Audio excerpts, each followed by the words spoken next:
દાખલા તરીકે તમારા સ્ટાફ રૂમમાં તમે 3-4 મિત્રો છો, આમાંથી 2 જણા બેઠા, એક વ્યક્તિ છે એ તમે 2 બેઠા છો સિવાય ત્રીજા વ્યક્તિની છે કંઈક નેગેટિવ વાત ચાલુ કરી, તારા માટે આ તો આમ કહેતા હતા, આમ કહેતી હતી, આમ ગણે છે, આવું ગણે છે, તારું તો આમ, એટલી બધી તમને પર્સનલ કમેન્ટ કરે છે, બીજો વ્યક્તિ આવું કહે છે. હવે શું થાય છે, ત્રીજા વ્યક્તિ કે તમારી અંદર જે આવેશ આવી જાય છે, આવેશથી તમે ભરાઈ જાઓ, પણ હજી ત્રીજા વ્યક્તિએ કાંઈ તમને કીધું નથી, એના વિશે વાત કરી છે તમને તમારા સાથે બેઠેલ વ્યક્તિ. હવે તમે જ્યારે એ વ્યક્તિ ત્રીજા વ્યક્તિ સાથે વાત કરવા જાઓ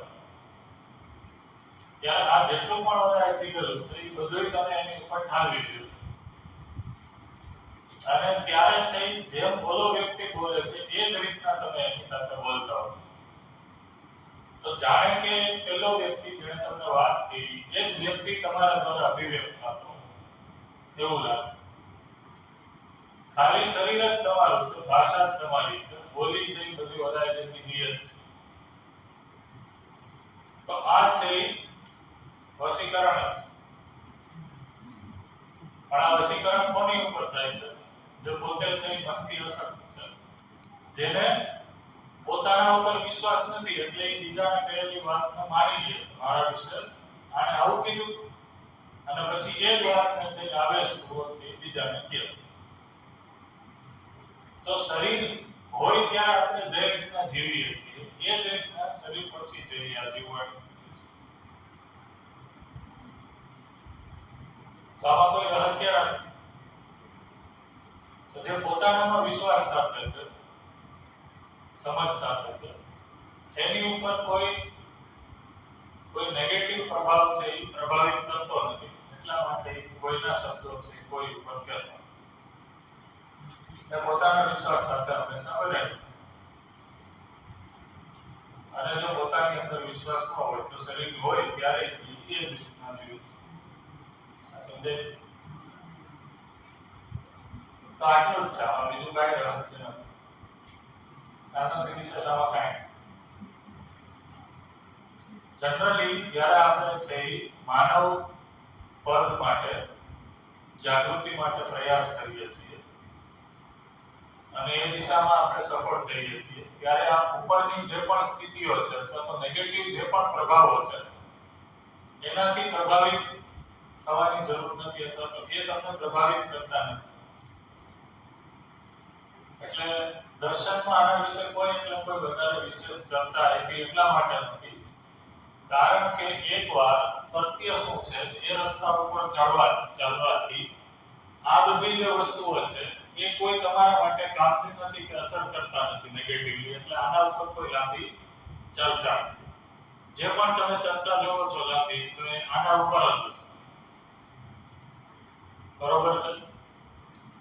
તો આવી બધી વસ્તુઓ જ્યારે વધારે ભ્રમ હતો ત્યારે વધારે આવી હતી, અને મોટા ભાગે છે પોતાના ઈચ્છા વિચાર આશા ઉપર જેનું નિયંત્રણ નથી એવા વ્યક્તિ ઉપર જ છે આ નેગેટિવ પ્રભાવ છે એની અસર થાય છે. અત્યારે તમે જોવો તો ધારો કે તમે સ્ટાફ રૂમમાં તમે જોવો તો તમને ખ્યાલ હશે કે અમુક પ્રકારની નેગેટિવ વાતચીત તમારે કરવી હોય તો તમે અમુક પ્રકારના વ્યક્તિ સાથે જ કરવા માટે જશો, અને અમુકનું ઓપ્શનમાં નામ આવશે તો એનાથી આપણે ચોકડી મારી દઈશું, આની એના વાત કરવાથી કઈ ફાયદો નથી. શું કામ? કારણ કે એમાં રસ જ નહીં, એને એમાં રસ જ નહીં, અને ખબર હશે કે આ વ્યક્તિની હારે વાત કરશું ને એટલે આપણને જેટલો રસ છે એમાં બીજું બધું મીઠું મરચું નાખશે, તો અહીંયા આપણો જે પણ સ્વાર્થ છે એ સંતોષ છે.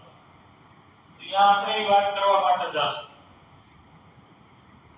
તો આપણે જોઈએ તો આ બધી જે પાછળથી વાતચીત કરવી, આ બધું જે મીઠું મરચું નાખવું અહીંયા જે આપણી અંદર જે અક્ષમતા છે એને આપણે જે વિશેષતા માનીને એને વધારીએ. અહીંયા આ જે સ્થિતિવાળા વ્યક્તિ છે એને આપણે અમુક પ્રકારના પ્રશ્નો કરતા જ નથી, કારણ કે ખબર છે આ પ્રશ્નનો કોઈ એની પાસે અર્થ નથી. આ વાતચીતનો એની પાસે કોઈ અર્થ નથી. તો જે શ્રેષ્ઠ આચરણ છે એ શ્રેષ્ઠ આચરણના વ્યક્તિ કે માનવ પાસે એનાથી નેષ્ઠ આચરણ વાળો વ્યક્તિ સ્વયંસ્ફૂર્ત નિયંત્રિત થાય છે, કરવા નથી પડતો. એ સ્વયંસ્ફૂર્ત નિયંત્રણમાં એની ભાષા, બોડી લેંગ્વેજ, ભાવ આ બધું જ છે અહીંયા નિયંત્રિત થઈ જાય શ્રેષ્ઠતાની સામે. બરાબર? તો આમાં આટલી વાત છે. આમાં હવે કોઈ પ્રશ્ન હતો?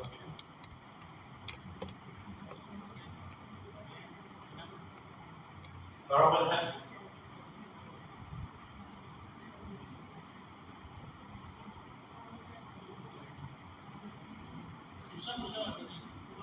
ચર્ચા કરો. ઓકે. હા બોલો.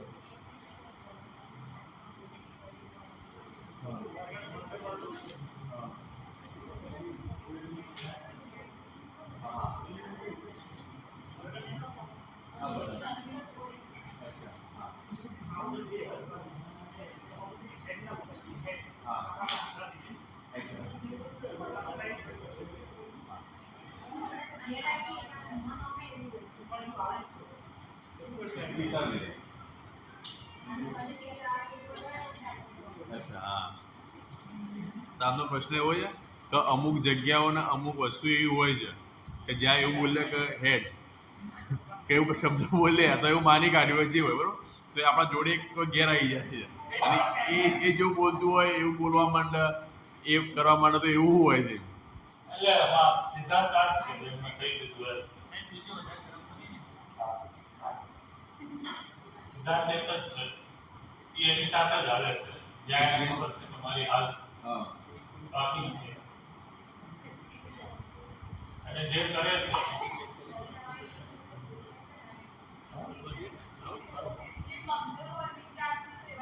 એવા લોકો પર અસર કરે.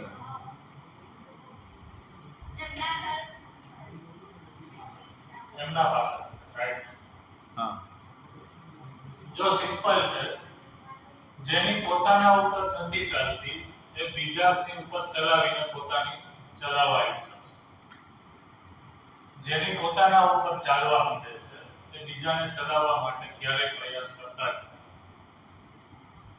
તો આપણે ઘરમાં જે પોતાની ચલાવીએ છીએ, શું કામ બીજા ઉપર? કારણ કે આપણે પોતાના ઉપર ચાલતી નથી. તો જેની પોતાના ઉપર ચાલી જાય છે એ બીજાને ચલાવવા ક્યારેય ઈચ્છતા નથી. એની પાસે બીજા લોકો સ્વયંસ્ફૂર્ત ચાલે છે, એની શ્રેષ્ઠતા સ્વીકારે કે ભાઈ આ વ્યક્તિ શ્રેષ્ઠ છે, કે છે કરો, આપણા કરતા યોગ્ય છે, આપણું સારું જ કરશે. અને જેની પોતાના ઉપર ચાલતી નથી અને બીજાને ચલાવવા માટે પ્રયાસ કરે છે, એ ચાલી શકતા નથી. તો એ સિમ્પલ જ છે કે એની અસર છે એની એ વ્યક્તિ ઉપર જ થાય છે કે જે પોતાના મન વચન, જે આ કીધું છે આપણે સિમ્પલ શબ્દમાં આવી રીતના બોલતા હોય, મન વચન અને કર્મથી નબળું છે. તો જે પોતાના મન વૃત્તિ ચિત્તથી અને એના આધારે જ કાર્ય અને વ્યવહાર કર્મ થાય છે, એનાથી નબળું છે, એનાથી થાય છે. એના માટે કોઈ આત્માની જરૂર નથી. તમે સિમ્પલી મોબાઈલની અંદર કોઈ એવી વસ્તુ જોવો જે ચરિત્રથી હીન છે, ચરિત્ર પ્રમાણે ઠીક નથી, અને એને જોઈને તમને પ્રેરણા મળી જાય કે હું આવું કરું. કોઈ આત્માની જરૂર નથી, કોઈ આત્મા પરમાત્માની જરૂર નથી. તમને હાલતા થવાનું તમારા વિચારો પર તમારું નિયંત્રણ નથી. તમે કોઈ પણ ચલાવી શકો, તમને કોઈ પણ દુઃખી કરી શકો. તેનો સિમ્પલ ઉપાય શું છે? આ બધી વસ્તુનો કઈ જ બહાર કરવાનો નથી. સિમ્પલ આપણે આપણી યોગ્યતા ઉપર કામ કરવાનું. આપણી યોગ્યતા, પાત્રતા, ક્ષમતા ઉપર કામ કરશું એ ઠીક થશે. આ બધી વસ્તુ આપોઆપ જે આપણા રસ્તાથી દૂર હશે. એ આપણા રસ્તામાં ક્યાંય નથી, રાઈટ? તો આવું એટલા માટે ઈ હાલે, પછી આપણા ઘરે આવે, પછી જે કરવું એ કરે, એ બધું કરે. કારણ કે આપણે આપણા ઉપર હાલતી નથી એટલા માટે એ હલાવશે. પણ આની ઉપર કઈ વધારે વિચારવાની કે આની ઉપર જવાની કોઈ જરૂર નથી. એની ઉલટું કામ કરવાની જરૂર છે. આપણી ઉપર વિચારવાની જરૂર છે. આપણી ઉપર કામ કરવાનું. માનતા એની પૂરી થાય છે જેની પોતાની ઉપર જે સ્વીકૃતિ હોય છે કે આ માનતા મારી પૂરી થાય. જેની સ્વીકૃતિ મારી નહોતી થઈ જવાની. ગયા વર્ષની જો વાત કરું, ગયા વર્ષે થઈ મને પથરી થઈ, ત્રીજી વાર પથરી થઈ. આ બધા લોકો વિચાર છે વાત થઈ. 7-8 મહિના થયા પથરી નીકળે જ નહીં. સોનોગ્રાફી બધું કરાવ્યું, ઘણી આયુર્વેદિક દવા કરી લીધી, એલોપેથી તો ન કરતો. જેમાં બાજુવાળાએ કીધું કે આ વ્યક્તિ છે અહીંયા તો મળી આવો અને એને વાત કરો, માનતા હો તો થઈ જશે. તો હું આ વસ્તુમાં કઈ માનતો નહીં, મારી સ્વીકાર્ય કરતો. ઘરના લોકો કે ના જા, કીધું નથી જવું તો જા. અડધા દિવસ સુધી નાટક કર્યું, બપોર પછી કહેવાય તો જા. કીધું હું ગાડી નહીં આપતા, પકડતા જાય. ત્યાં ગયા જે ભાઈ અમારે હું જોયા સિમ્પલ સાદા ઘરમાં આપણે લખાવ્યા હતું. બેચારાને પ્રશ્ન પૂછ્યા, પછી કીધું કે તમારે ક્યારે માનવું છે ત્યારે માની લો, થઈ જશે. મેં કીધું આવતા રવિવારે થઈ જશે, 4 દિવસ આવતા રવિવારે થઈ જશે. મને ન થયું આવતા રવિવારે. આમ તો હું માનતો નતો એટલે ન થયું.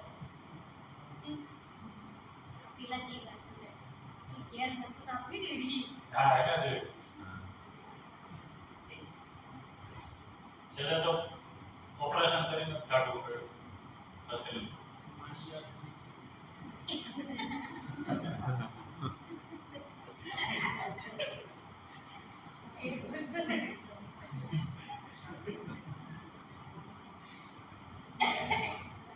તો આપણે આ યાત્રામાં છીએ, એમાં કોઈ નેગેટિવ પ્રભાવને આપણી અંદર જઈ પ્રવેશ નથી કરવાનો. એટલા માટે થઈ ન જે થશે એ નિયમપૂર્વક જ થશે, એના ઉપર ધ્યાન આપવું. એટલા માટે નો. અને એમ થાય આવી બધી વસ્તુ હોય એમાં જે વસ્તુ જેનાથી થઈ જાય ને એ 100 જગ્યાએ ભરાડા પાડી થઈ આવે તો થઈ ગયું નથી. જે 50 જણાને ન થયું હોય એ કોઈ કહેતા ન હોય. એટલે ઓલાનો સક્સેસ રેશિયો છે એ 100% થઈ જાય. બરાબર હાલે છે બધું હાલવા દેવા.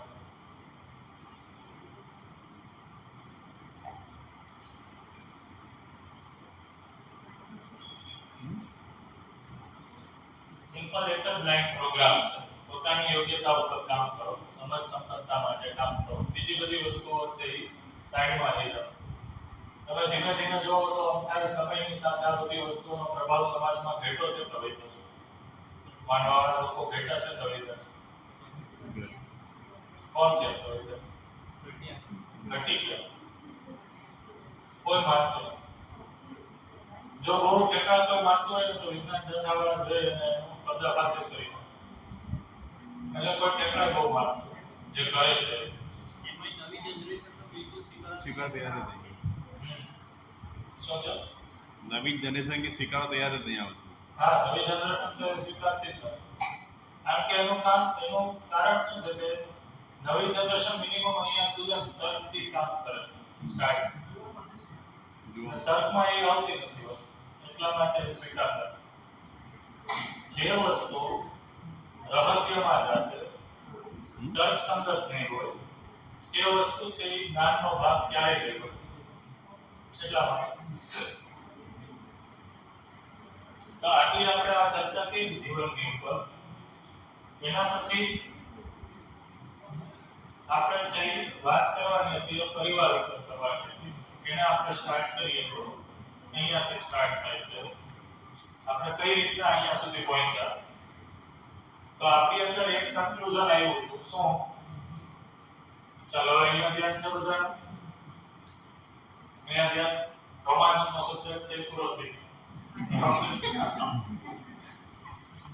તો આપણે અહીંયા સુધી પહોંચ્યા કે મારો એકમાત્ર વન લાઈનનો પ્રોગ્રામ છે એ સમજનો. સમજદાર થવાનો. સમજ સેના વિશે લેવાની છે તો કે 4 અવસ્થાઓ જ છે અસ્તિત્વમાં, બીજું કંઈ છે નહીં. તો આ ચારેય અવસ્થાઓ, એમાં સંતુલન, એમાં ઉપયોગિતા અને પૂરકતાનો જે સિદ્ધાંત છે બરોબર, એને સમજવું, એને જ કીધું ચાર અવસ્થા અથવા તો અસ્તિત્વને સમજવું. એવી જ રીતના ચાર અવસ્થા છે એ વ્યવસ્થા છે, પોતાનામાં સંગીતમયતા છે, એક હાર્મોની છે. તો આ ચારેય વ્યવસ્થા છે એ સંગીતમયતાનું સ્વરૂપ છે. એટલે શું?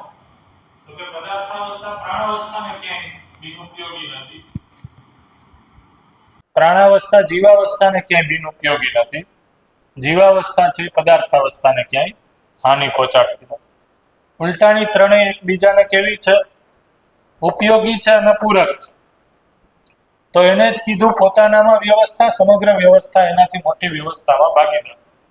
તો આ ચારેય અવસ્થાઓ છે એ પોતાનામાં વ્યવસ્થા છે અને એનાથી મોટી વ્યવસ્થામાં ભાગીદાર છે. એટલે એક પ્રકારનું સંગીત છે, કોલાહલ નથી, સંગીતમયતા છે, હાર્મની છે, એકરૂપતા છે, તારતમ્યતા છે.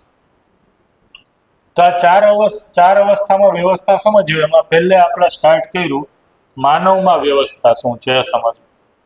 અને માનવમાં વ્યવસ્થાનું સ્વરૂપ છે એ શરીર અને જીવનના સહઅસ્તિત્વ સ્વરૂપે સ્વીકાર થવું એ છે. જ્યારે આપણે પોતાને ખાલી શરીર માનીએ છીએ તો ખાલી શરીર તો વ્યવસ્થાનું સ્વરૂપ નથી, જીવવાનું સ્વરૂપ નથી.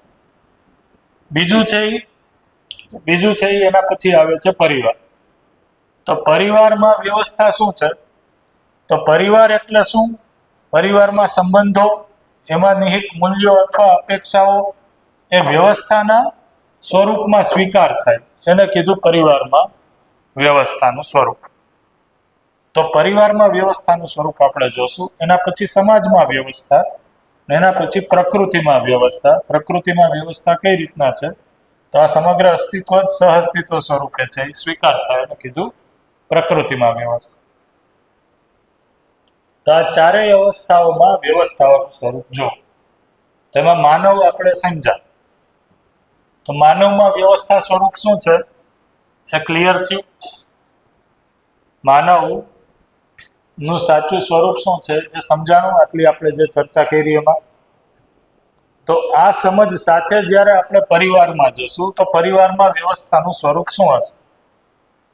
તો એને હું અહીંયાથી પૂછવાનું સ્ટાર્ટ કરું કે અત્યાર સુધી તમે લોકો પરિવાર શબ્દ સાંભળો છે, તો પરિવાર એટલે શું સમજ્યા છો એ કયો છો?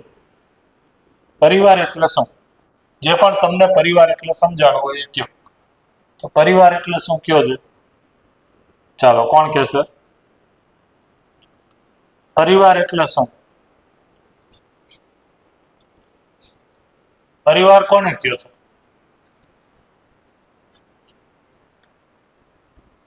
બોલો, કોને આપણે પરિવાર કહીએ છીએ? પરિવાર એટલે શું? કુટુંબ એટલે બરોબર, વેરી ગુડ. હા,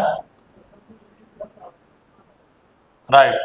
તો પરિવારની વ્યાખ્યા બરોબર છે, વેરી ગુડ. શું કીધું? તો કે કુટુંબના સભ્યો કે પરિવારના સભ્યો જે એક છતમાં સાથે રહે છે, સાથે પ્રસંગો ઉજવે છે, શુભ પ્રસંગો, અશુભ પ્રસંગો સાથે રહીને ઉજવે છે, એને પરિવાર. આ સિવાય બીજું કાંઈ? પરિવાર એટલે શું? પરિવાર એટલે શું?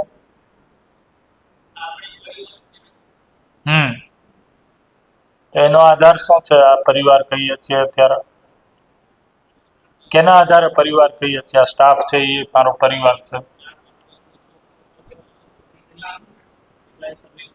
Right, right. તો કામના આધારે આપણે અત્યારે અહીંયા સાથે રહીએ છીએ અને સાથે કામ કરીએ છીએ. તો એ દ્રષ્ટિથી આ સ્ટાફ છે એ પણ એક પરિવાર છે. તો અત્યાર સુધી આપણી પાસે જે પરિવારની વ્યાખ્યા હતી એ વ્યાખ્યા જે પણ લોહીના સંબંધ હતા, બ્લડ રિલેશન, અને એના આધારે આપણે એક છત નીચે રહેતા હતા એના આધારે. તો પરિવાર એટલે આપણે શું સમજ્યા છીએ અત્યાર સુધી? તો કે એક નિશ્ચિત માનવ સમૂહ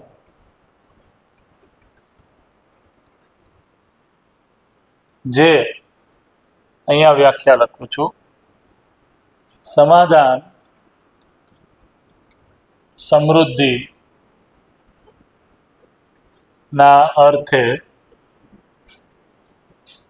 એકબીજા સાથે જોડાયેલ છે.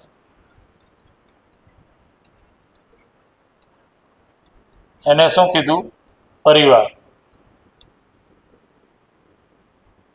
તો પરિવારની બીજી ભાષા એ પણ કીધી કે જ્યાં પાર લાગી જાય છે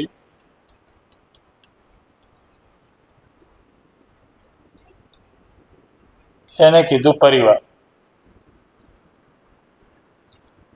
એટલે શું? જ્યાં પાર લાગી જાય છે એટલે શું? તો પાર લાગી જાય એટલે તો કે જ્યાં મારી સમજમાં જે પણ કમી હતી એ પૂરી થઈ જાય.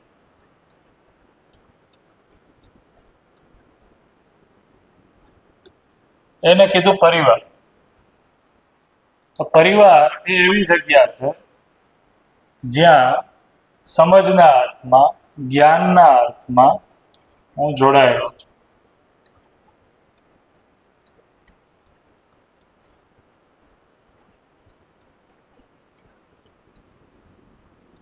એટલે કે મૂલ્યોપૂર્વક જીવવા માટેની જગ્યા.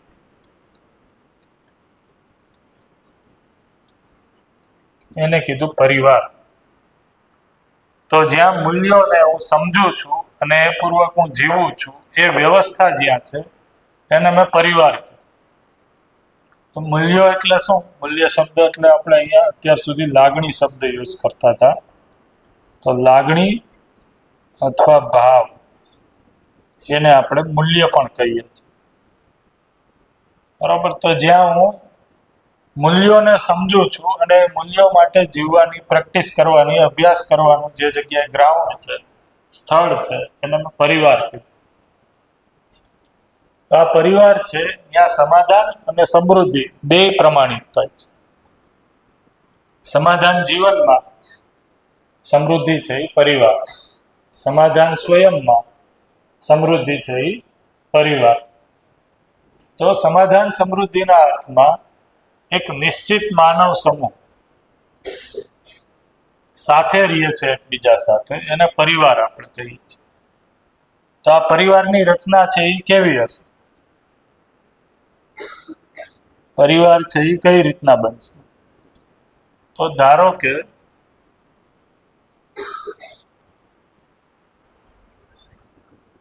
અને જવા દઈએ અત્યારે આપણે. તો આ પરિવારની રચના કઈ રીતના છે? તો એક એનાલોજીથી સમજાવું છું એટલે ખ્યાલ આવે. ધારો કે કોઈ એક વ્યક્તિ છે, બરોબર? ધારો કે કોઈ એક વ્યક્તિ છે. અચ્છા, આના પહેલા બીજી આપણે એનાલોજી લઈએ. પરિવારની શરૂઆત કઈ રીતના થાય છે? પરિવાર ચર્ચા કરતા તેના ઉપરથી પરિવારની શરૂઆત કઈ રીતના થાય છે? વિવાહથી જ થાય છે. એ વ્યક્તિ છે એ લગ્ન કરે છે, એટલા માટે પછી ઘર સંસાર આગળ ચાલે છે, પરિવાર બને છે. રાઈટ? તો લગ્ન એટલે શું? લગ્નનો પ્રયોજન શું છે? લગ્ન શું કામ કરીએ છીએ? લગ્ન સંસ્કાર કે વિવાહ છે એ શું કામ કરીએ છીએ? આપણે અહીંયા લગ્ન સંસ્કાર એવો નામ, વિવાહ સંસ્કાર શું કામ? શું હેતુ છે? શું હેતુ છે? કયો છે? બરોબર છે. તો વંશ વેલો આગળ.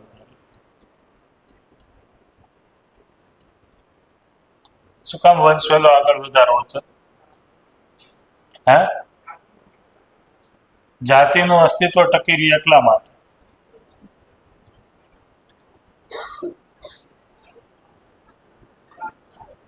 પછી આ જાતિના નામે બધા લોકો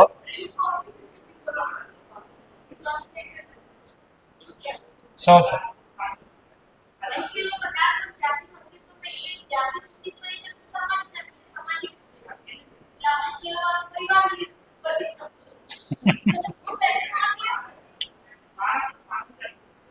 ઓહો.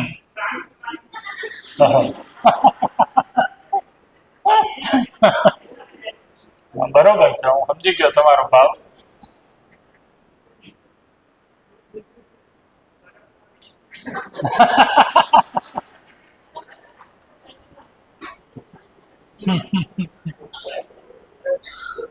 પણ શું કામ આ જવાબ શું કામ નીકળે છે? કારણ કે ગહેરામાં સ્વીકારા જ છે. ગહેરાઈમાં સ્વીકારા જ છે.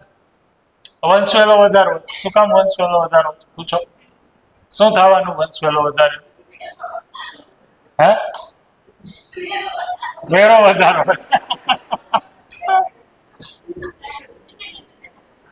ખર્ચો ઓછો થાય કરવો એમ.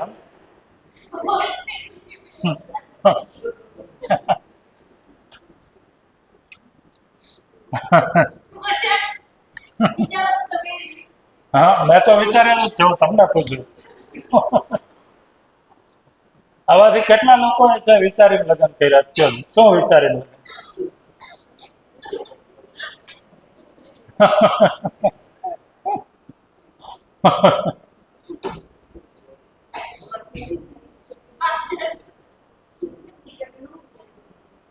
કેટલાના લગ્ન થઈ ગયા? વધારે થઈ ગયા એવા જ છે બધા. તો શું કામ કર્યા વિચારીને કયો? હા, તો એક તો બરોબર.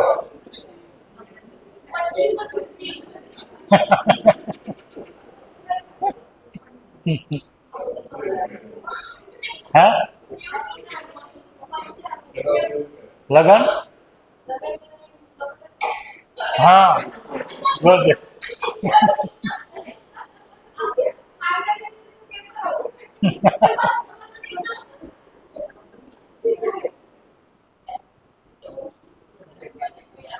બીજા લોકો એક તો જો કરે, સમાજમાં કરે છે એટલે કરી લીધા, અમુકને તો ખબર નથી થઈ ગયા. ત્રીજું કોઈ કારણ? ત્રીજું કોઈ કારણ?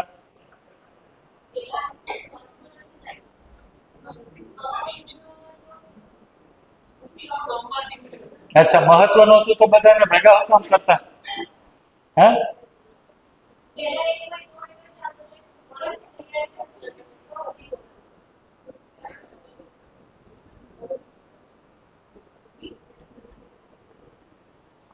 ચાલો કયો દે બીજા કોઈ. શું કામ લગ્ન કર્યા? લગ્ન શું કામ થાય? શું વિચારીને કર્યા? તો એક તો અહીંયા એવું કે છે કે બધાય કરતા હતા એટલે કરી લીધા, ઉંમર થાય એટલે કરી નાખીએ. બીજું? બીજું કારણ શું?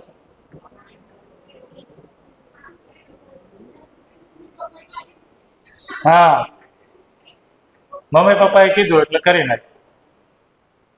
મારી કોઈ એમાં ઈચ્છા વિચાર આશા સંડોવાયેલી હતી નહીં.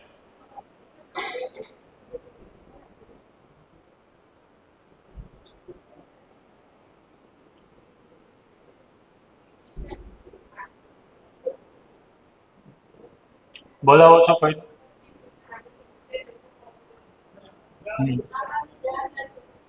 હા,